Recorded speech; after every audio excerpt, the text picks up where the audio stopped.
Why is it that the CIA and the FBI are all coming out and doing everything they can to unseat Donald Trump?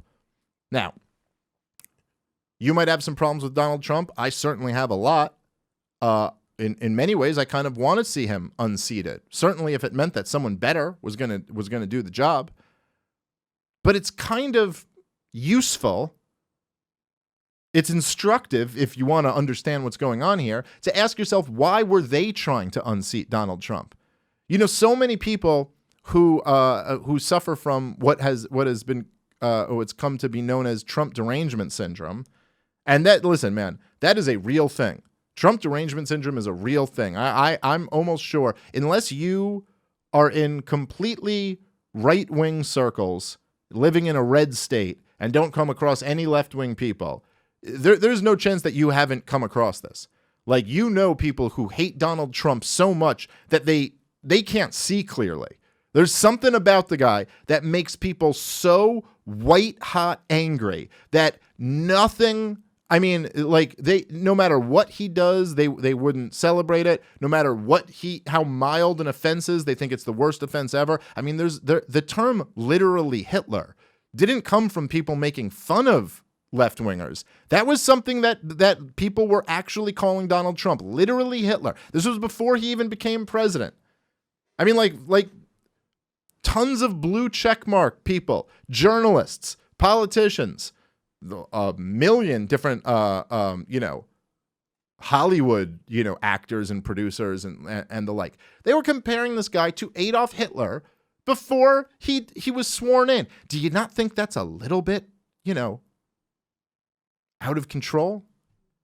So that's what people are talking about when they say Trump Derangement Syndrome, and a lot of people suffer from this. And so if Donald Trump, now they may hate him, a lot of these people who hate Donald Trump, they hate him for a completely different reason. And I must say, I've struggled at times to put my finger on it, but I get the gist of it. It's like this idea is that he's this fucking racist, bigoted, kind of secret white supremacist. He came down and he said that thing, like, just the way he talks, Mexico isn't sending their best, they're rapists, they're criminals. I'm sure some of them are good people. It's like, you're basically saying Mexicans are fucking rapists and criminals. You hate Mexicans, you hate women, you probably hate blacks and gays, even though we got nothing you've ever really said about those things. But, okay, so you hate Donald Trump because you think he's like some racist. And then you'll see someone, you have this Trump Derangement Syndrome, you're so angry. And then you see, like, the former CIA director, Brennan, and he's like, yeah, I hate Trump too. And you're like, good. He's one of the good guys. He hates Donald Trump. But maybe just, pause for a second and ask yourself, do you really think the CIA director hates Donald Trump for the same reasons you do? Maybe he's got his own reasons. It might be worthwhile to think about what those might be. Now, John Brennan, who of course was the CIA director under Barack Obama, he, again, factual statement, armed Al-Qaeda. Now, people can go around talking about what is treason or what isn't treason, and the term treason gets thrown around so much, and it actually has a definition, and nobody cares. It's like democracy or, fascism. Democracy is everything that's good. Fascism is everything that's bad. It doesn't matter what, what that is applying to. Right, like impeachment to save democracy, right? You have to overthrow a democratically elected president to save democracy. It's all kind of ridiculous. But, and people on all sides, I've heard people saying, like, Donald Trump committed treason in this phone call with Ukraine. And I've heard people say that the quote, whistleblower committed treason because he ratted out Donald Trump and you're like, none of this would be treason. You might think it's like wrong, but releasing classified information isn't treason. Being disloyal to a president isn't treason. Bribing, even in the worst case, in the worst interpretation of it, trying to, like, bribe the Ukraine into digging up dirt on your political rival isn't treason. But you know what is treason? Is arming Al-Qaeda. That is fucking treason. That is exactly what it is. That is not being hyperbolic at all. That is actually the definition. It is giving aid and comfort to the enemy in wartime. That is arming Al-Qaeda. Now, that's what John Brennan did. Now, Donald Trump, when he was running to be president, he said very blatantly very, very clearly that Barack Obama and Hillary Clinton created ISIS. And he was pushed on this by the mainstream media. And they said, well, what do you mean? You can't say something crazy like they created ISIS. And he goes, no. They created ISIS. They gave weapons to the radical Al-Qaeda groups, the al-Nusra groups that became ISIS. They gave it to them in Syria. Now, Donald Trump was clear about this. Didn't mince words. It was really quite remarkable. Now, Donald Trump said a whole bunch of other dumbass things in the process, but man, he really nailed that one. Now, I'm not saying that means you have to support Donald Trump or you should like Donald Trump or root for Donald Trump or any of that shit. However, when you see John Brennan out there doing everything he can to shut Donald Trump up and now all of a sudden becoming like a paid TV pundit and all he can ever say is how Donald Trump's committed treason, Donald Trump's a liar, this and that. Why do you think he hates Donald Trump? Do you think do you think it's that the CIA really hates racism so much? Is that why he hates Donald Trump? Does he hate him because he's like, you're separating children from their families at the border and you can't speak this way about Mexican Americans? Do you think that's why the director of the CIA hates Donald Trump? Or is it maybe because he fucking called him out for actually committing treason? Like, I mean, he didn't directly call John Brennan out for actually committing treason, but he sure did say something that really starts pointing to the direction where you might uncover that John Brennan actually committed treason. I'm just thinking it might have something to do with that. Donald Trump was talking about ending wars, how crazy it is that we fight these wars. Now, again, he's not doing any of this shit now that he's in there, and I believe very passionately that he should be held responsible for that. End of the day, you're the commander-in-chief. If there's war crimes going on your watch, you should be held responsible for that. I would love to see Donald Trump impeached for the U.S.-Saudi war in Yemen. I mean, that would be amazing. However, if you want to understand what's going on right now, you got to understand that there's been an attempted deep state coup against Donald Trump for quite a while now, and you have to understand why they hate him. And it ain't for the reasons that your average left-wing friend hates Donald Trump. Not even close.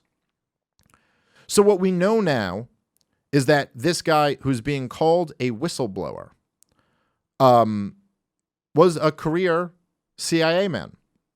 This was a guy in the CIA. And this is who started this whole process that looks like it's going to result in impeachment.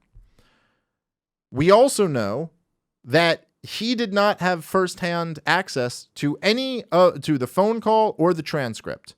So this is all, he heard about this and then told people about this. He heard about it and then he said something about that. Now, in a court of law, they have a term for that, and it's called hearsay. Pretty self-explanatory what that term means. Now, here's one more thing that we've learned over this last week, that the CIA changed their rules for what is acceptable to be considered a whistleblower and be protected under the whistleblower protections. And it's not clear exactly when they changed it. It looks like it could have been as late as July or August, but it used to say that if you wanted to be protected as a whistleblower, you had to have firsthand knowledge of what had happened, of what you were blowing the whistle on. And they changed that. So you no longer have to have firsthand knowledge. And now all of a sudden, a CIA man is blowing the whistle on Donald Trump without firsthand knowledge. Seems a little bit shady. It's almost as if there's a deep state coup to try to unseat Donald Trump. Also, by the way, you can listen to deep state agents telling you that there is a coup to try to unseat Donald Trump. I mean, they don't use the term coup, but they definitely told you they were trying to unseat Donald Trump. This is a guy who, as I said on the last episode, who's been investigated more than any president in my lifetime, I think more than any president ever, and none of the fruits of any of those investigations have anything to do with why they're going forward with these impeachment proceedings. So it's just something that is like if you don't look at it that way, you're not going to see what's actually going on here. Now, I think that there is something much bigger to this whole impeachment story. But there's no question that if you just look at this from, look, even by the Democrats' official story, which makes no sense, and they haven't been pressed at all by the media to actually answer for this. But it makes no sense at all the timing of when they went forward with these impeachment proceedings. I mean, they even, according to them, they say that this whistleblower, quote whistleblower, this CIA agent didn't have direct knowledge of the phone call. He didn't present anything to Congress, and Congress hadn't seen any of the transcripts. But they were ready to go forward with impeachment just based off hearsay. Now, that seems a little bit crazy, right? For people who claim to love democracy so much, the idea of impeaching a president, you would think, would require a fairly high burden, especially when you have an election coming up next year. You'd be like, you'd want the American people to be able to decide who their president is. So if we're going to go and overturn their will, then we'd have to, have something pretty substantial. And they didn't even know that they had anything. And then after the transcript comes out, it's just, look, an impeachable offense in effect is whatever Congress decides it is. I mean, in the Constitution, it says high crimes and misdemeanors, but it's not as if, if they bring it up and they vote for it, then they can impeach somebody. And if they vote to remove them, they can remove somebody. But to the average person, if you've been spending years talking about how Donald Trump is a Russian spy or a Russian asset, or, he's colluding with a hostile foreign power, and then what you're finally getting him on is that transcript. I don't know. It seems like quite a stretch to have to say that, well, he kind of seemed to be bullying the Ukrainian president into giving him something that he wants. Now, of course, the idea that anyone would believe that there are no strings attached to U.S. foreign aid. Like the idea that first of all, just on its face, I think Americans would be against that, and rightfully so. I mean, who gives somebody money with no strings attached? That's pretty rare that happens in life, ever. I mean, I'm not saying never, but pretty rare. Like if your boss gives you money, they expect you to do a certain job. Like if your friend gives you money, they expect you probably to pay them back. Or at least if you were like fucking them over, they'd be like, I'm not going to loan you money if you're fucking me over. And if America is giving money to these other countries, then of course we expect them to act a certain way. Ukraine was a notoriously corrupt country. And so, yeah, if America is giving them military aid, who would really think it would be crazy if the president was like, well, you have to do X, Y, and Z that's in the national interest, right? So the question here isn't so much whether it was Donald Trump asking for something in the national interest. It's whether he was asking for something just in Donald Trump's interest or in Donald Trump's personal interest. And it's a pretty hard argument to make that if Joe Biden, the former vice president, was involved in some type of criminal activity, that exposing that wouldn't be in the national interest. I don't know. It's kind of difficult. And the other thing that's just really hard to swallow is that you have all of these Democrats who are, they're talking about, this week, they're talking about how much they love democracy while they're trying to overturn the result of a democratic election on basically, flimsy nothingness. Then they're talking about how much they care, about whistleblowers being protected. These are the people who will allow, Edward Snowden to fucking get executed or rot in jail for the rest of his life if he ever came back. Like actual whistleblowers who blew the lid on government corruption. I'm sorry, I'm supposed to take seriously that there's a CIA whistleblower? Like, as I mentioned before, the CIA has done these pesky little things like arm Al-Qaeda. And you're not blowing the whistle on that, but you're blowing the whistle on a phone call that you heard from someone else rubbed you the wrong way. I mean, by the way, I'm not even saying Donald Trump did nothing wrong on the phone call. It seemed to me like it was like a little bit of a foul. Like, this is like, It's like offsides, 10-yard penalty or 5-yard penalty. You know, it's like, probably shouldn't have been so explicit about checking out Joe Biden, but I mean, come on. You know, like that compared to arming Al-Qaeda, which would be like game over, season over, you're disqualified, you can never play in this league again. Seems, you know, slightly different. One is a crime against the American people. One is, you know, a little bit shady, probably politics as usual. And the truth is that there is no smoking gun. Like if you actually look through the transcript, there is no smoking gun. There's no blatant, you do this for me or this money won't be coming in. There's no blatant, I want, you know, it's like none of that exactly happens.